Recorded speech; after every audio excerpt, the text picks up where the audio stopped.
เดี๋ยวละน้อยสิมาเว้าราคาให้ฟังว่าเท่าไหร่รับจ้างดำนาลูกก้าปีนี้ปีกายนี่ว่าอะไรปีนี้นะแรงแท้แรงว่ะน้ำบ่มีเลยเดี๋ยวสิบ่ได้เฮ็ดนาย้อนคันบ่มีหนองก็ได้บางบอนให้นาที่แบบเพิ่นบ่ได้มีหนองน้ำมันน่ะก็คือบ่ทันได้พากันลูกก้าปานนี้ก็คือตกมาปีนี้รู้สึกว่าโชคดีที่มีห้านขายเครื่องมาอยู่แบบติดนาเลยหั่นน่ะแบบว่าอยากได้อย่างน้ำก้อนเบิดก็บ่ได้ออกไปนอกแบบไกลๆนี่ให้ TFC เบิ่งเลยว่ามันใกล้ขนาดใดนี่คือทุ่งนาละน้อยผู้แต่งแล้วบ่มาว่าตอนแรงศพนี้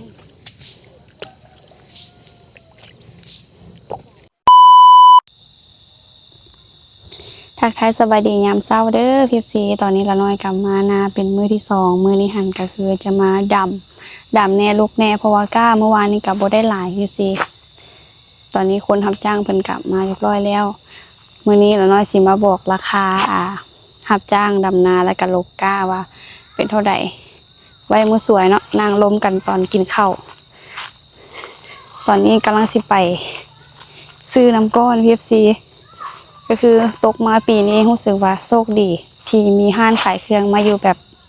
ติดนาเลยหั่นน่ะแบบว่าอยากได้อย่างน้ำก้อนเบิดก็บ่ได้ออกไปนอกแบบไกลๆนี่ให้ TFC เบิ่งเลยว่ามันใกล้ขนาดใดนี่คือทุ่งนาละน้อยแบบว่าเพิ่นมาเปิดอยู่ในพี่เลยก็คักเด้อแล้วนี่ก็ข้างขายเครื่องอยู่นี่เลยมีแต่ละน้อยย่างไปข้างหลังเราจะไปซื้อน้ำก้อนเดี๋ยวสิถือใจแล้วน้องได้แล้วนี่เห็ดเวียกแม่ใหม่ไปซื้อน้ำส้มน้ำหวานอยู่เลยใกล้ๆ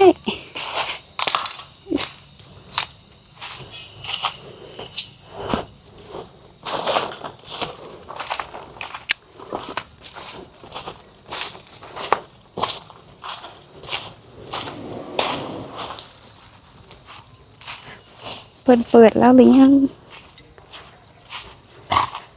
กิ๊ก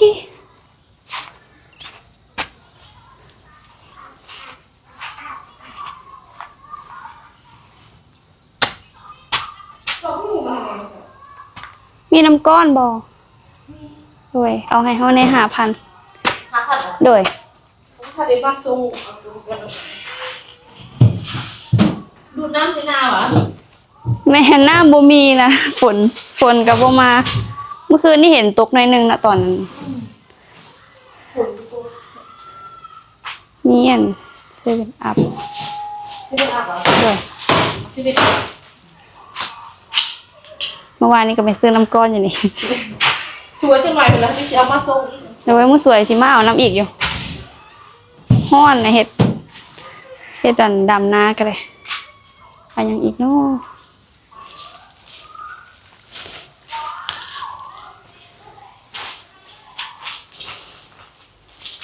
เป็น150ม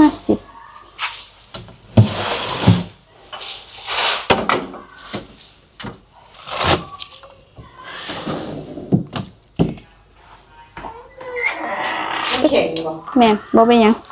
ปัญหาให้มันเป็นวุ้น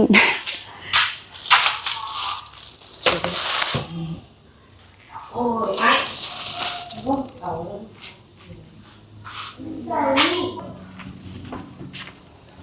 แล้วแล้วน้อยได้มาแบบชิเลยเต็มเลยไปดำนาค่ะวันนี้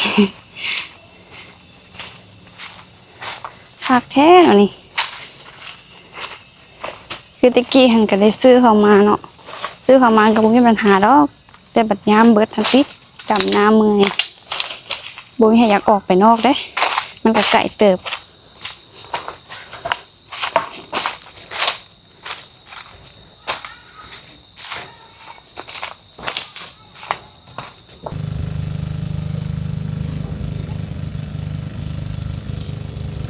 ตอนนี้ละน้อยก็ดำได้ประมาณ1ละวันนี้ได้กันเพิ่นมาช่วยรับจ้างคนนึงแล้วก็น้าสาวเพิ่นมาช่วยดำนาพอดี3คนกับละน้อยแล้วก็จ้างให้เพิ่นนั่นอีกคนนึงเพิ่นลกก้ามื้อนี้สิเลงดำให้มันแล้ว มารุ่นน้ำกันว่าสิแล้วบ่แล้วก็สิให้มันเหลือประมาณน้อยนึงบางทีละน้อยลอยมาดำคนเดียวมืออื่นนี่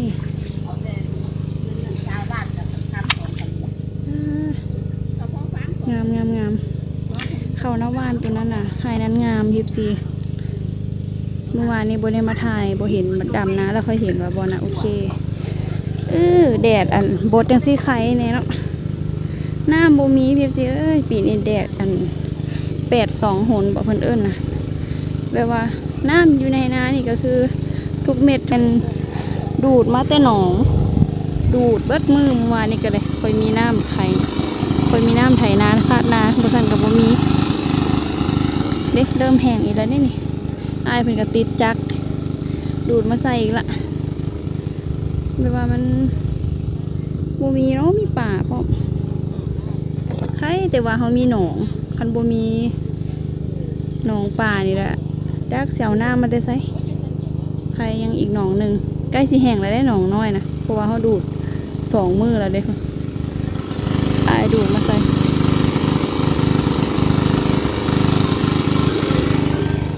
เจ้าพวงเฮ้ยโทรศัพท์นะสาวตอนนี้พักสวยแล้ว14พักกันกินข้าวแล้วล่ะมานั่งพักผ่อนอยู่ห่มไม้บรรยากาศเย็น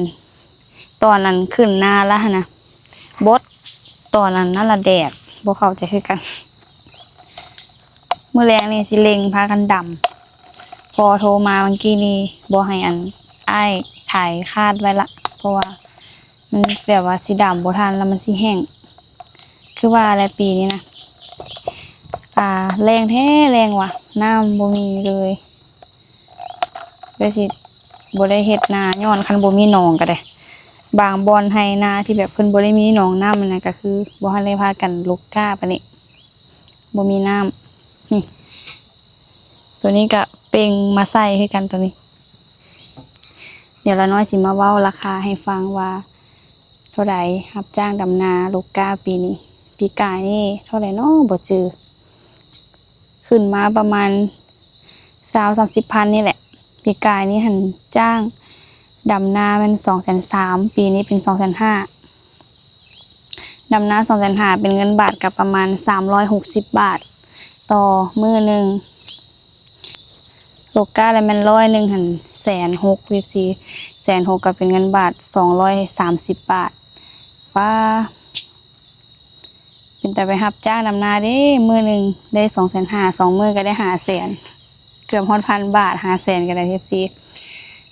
ขึ้นป่าน้ำมันเนาะรับจ้างแพงแล้วก็ซอกคนยากอีกเด้อยากแต่ว่าบ่มีน้ำกับเพราะปานนั้นเล็งดำมือบางทีละน้อยสิมาดำคนเดียวเป้าให้มันแล้วเพื่อละละน้อยออกมานางอยู่นี่ย้อนว่าแมงมีอยู่เทิงเถียงน่ะหลายกับอ้ายเพิ่นว่าหนีจากแมงมียังมาอยู่แมงมีน้ำเพิ่นแมงมีมันก็บินได้เจ้ากระสร้างว่าบ่แท้เด้ก็คือว่าอาบน้ำอยู่เนาะอยู่เถียงนะแมงมีเพิ่นจับอยู่น้ำหญ้าน่ะหลายพากัน2ไอ้น้องพากันหนีมานี่ย้อนแมงมีตอมสัมปตอนตอมตาเพราะป่านเขานี่บ่ได้สวยหน่ายเลยห้ามคักบ่มีห้านค่ามาอยู่นี่คักสุดเลยแล้วน้อยเที่ยวไป3 เทื่อละเที่ยวไปซื้อตั้งแต่มื้อเช้านี่มา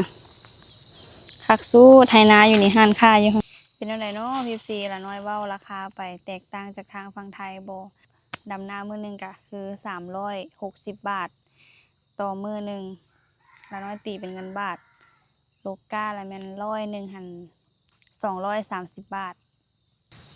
บ่ธรรมดาแพงขึ้นคันบ่จ้างแบบเพิ่นคล้ายๆคือเพิ่นเกกันขึ้นหั่นนะบ่อนใดให้แพงกะไปบ่นั้นคือคันเฮาให้ถือสิเพิ่นก็บ่มาก็ต้องได้เผื่อไว้ปีกายนี่หัน230,000 ขึ้นมา20,000บางบอนหันสิฮอด300,000ละปีนี้300,000ก็มีได้อยู่ต่างแขงนะละน้อยเห็นมือหนึ่ง300,0002 มือก็600,000พอดีอีกน้อยเดียวมันได้1,000 บาทเลยพักผ่อนนิดนึงแล้วเราก็สิลงดำนาละเบิ่งอ้ายเขามานอนในรถไปเพิ่นน่ะแมงมีตอมเพิ่นว่าแต่ว่าเข้ามาในหันพวกบ้านแมงมีบ่นำนอนเทิงเถียงสบายบ่อยากนอนได้พุ่นมานอนอยู่ในนี่แล้วก็มีแมงมีแต่หักเปิดป้องกันประตูฮับต้อนฮับขนาดแต่ละเทื่อก็นอนพักหลับพุ่นแหละแต่ว่าเราน้อยบ่อยากนอนคันสมมุตินอนแล้วสิลุกเวลาสิลงไปน่ะมันลุกยากเพราะว่ามันเวลานอนมันน้อยคันไปนอนนี่ก็หลับแล้วแหละบัดสิลงเฮ็ดเวียแล้วก็โอ้ยคิดยากแล้วบัดนี้มื้อตาบ่ขึ้นก็เลยว่าอดนั่งพักผ่อนจัก10-20นาทีแล้วก็สิลงไม่หยังบ่มันหัดอิงติ้งอยู่หั่นน่ะเฮ็ดอีหยังโอ้ยเบิ่งอันเพิ่นเอาตั้งอันเสือกมัดเอาเวลาลูกดูบัดนี้ลูกเนี่ยเบิ่งโอ้ยยอมเลยอ้ายเพิ่นเอาเสือกอันมาตั้งติดแอวเวลาลูกย่างเขาบ่ได้จับตั้งเพิ่นว่าโลกก้าใช้งานก่อนนี่พี่หน่อยคักแท้เลยโลกก้าอยู่ห่มนี่แปลวสร้างมาโอ้เขาสิมาเมื่อกี้นี้เขาคิดว่าเราสิเอามาแล้วเลย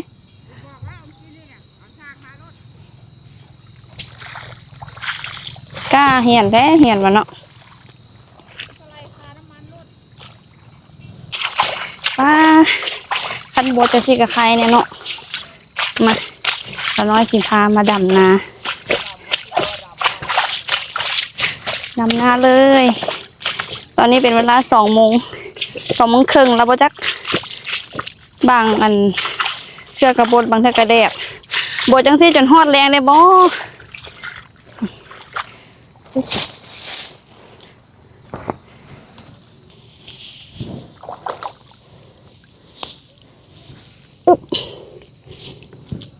ว่าสิให้มันนั่นแล้วบดทั้ง2ให้นี่เนาะคือสิบ่น่าจะได้ให้นี่น่าจะแล้วอยู่แมลงซ้ำแล้วก็ไปดำให้อันถึงอันให้ใหญ่น้อยนึง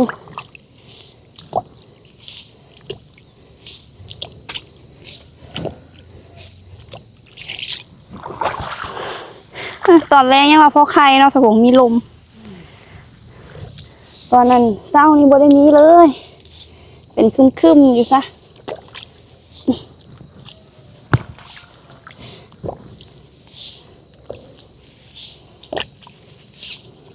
ดำคักอยู่กีดก้านี่เพราะว่ามันนั่นจังซี่กับใครเนี่ยเนาะพอมีแหงเนี่ยเว้ยบดแล้วก็ลมเนาะนี่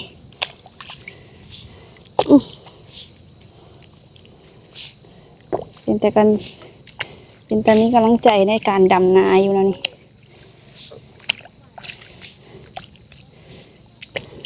เริ่มดำแล้วก็เริ่มแสบอันนี้นะเอาค่ำอันนี้ขาผู้แต่งแล้วโบมาว่าตอนแรงสมมุติ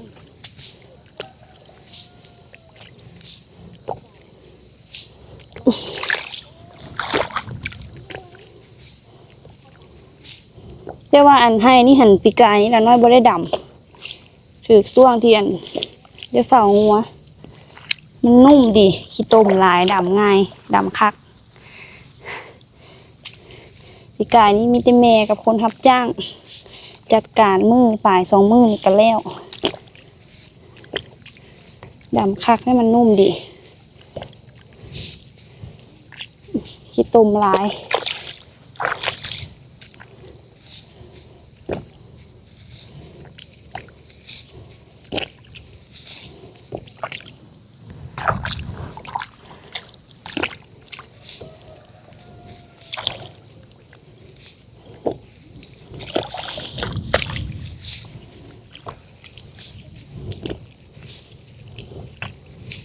ก้ามันสิพออยู่ว่าสูง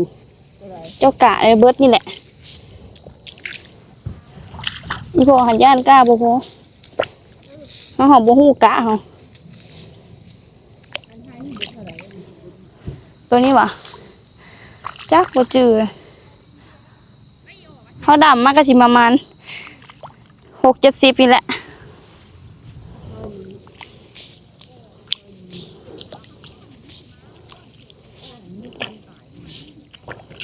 ตัดภาพมาตอนแรงตอนนี้พวกเขากัดผ้ากันดำอยู่พีซีตอนนี้เป็นเวลา5 โมงครึ่งแล้วไฮที่2ใกล้สิได้ครึ่งหนึ่งละคิดว่าสิแล้วสุดท้ายกลับบ่แล้วมันฮ้อนแฮงนี่ละน้อยแก้เสือเลยเดี๋ยว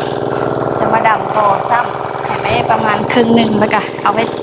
ต่อมื้ออื่นแดดบดละใครเนี่ยมีแฮงแก้เสือกันยาวแล้วก็มีแฮง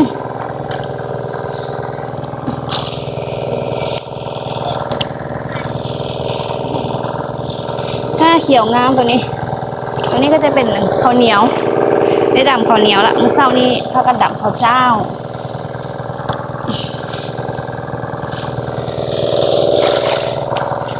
อ้อเจ็บเอวดิเมื่อวานนี้ละน้อยเมื่อนอนเบิดสภาพเลยปวดตนปวดโต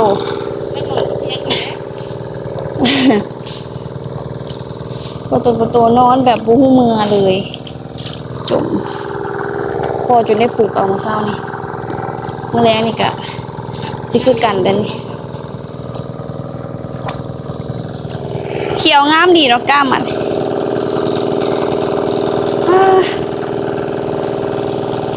เจ็บเอวจังเลย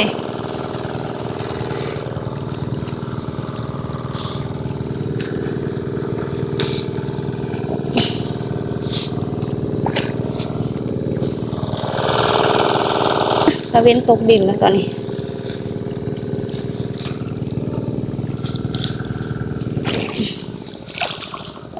มอดจากละใครแน่บัดนี้เนาะรู้สึกว่าเบิดเศร้าก็ไม่ได้ยินแต่เสียงจากลมกันก็ไม่ได้ยินเนี่ย เว้าหยังก็เว้ารถเด้อ มอดจากแล้ว หมดจักแล้วเว้ารถสิเว้าหยังน่ะเว้าหยังก็เว้ารถหมดจักแล้ว ป้าเบิดเศร้าหูหึ่งอยู่ แล้วหมูติดใจอยู่ตึ้งขึ้นมาเว้ากับหมูนี่ได้บ่แก่มาคือนางเอกเลย ละสันละใครเนี่ย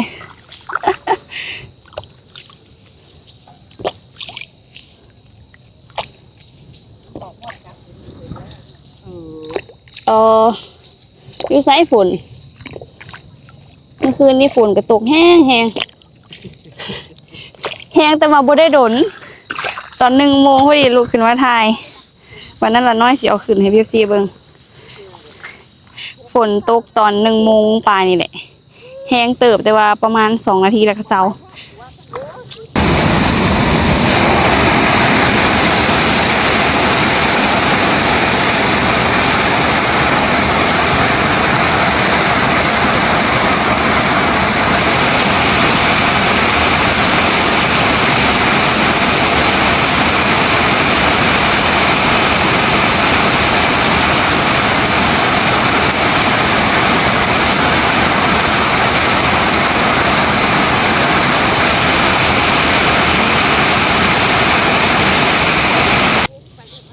ลุกขึ้นมาถ่ายเลย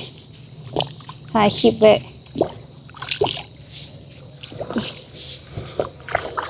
จ้ากูได้บอกเฮงไปหัก2 นาทีแล้วก็มิดจีดี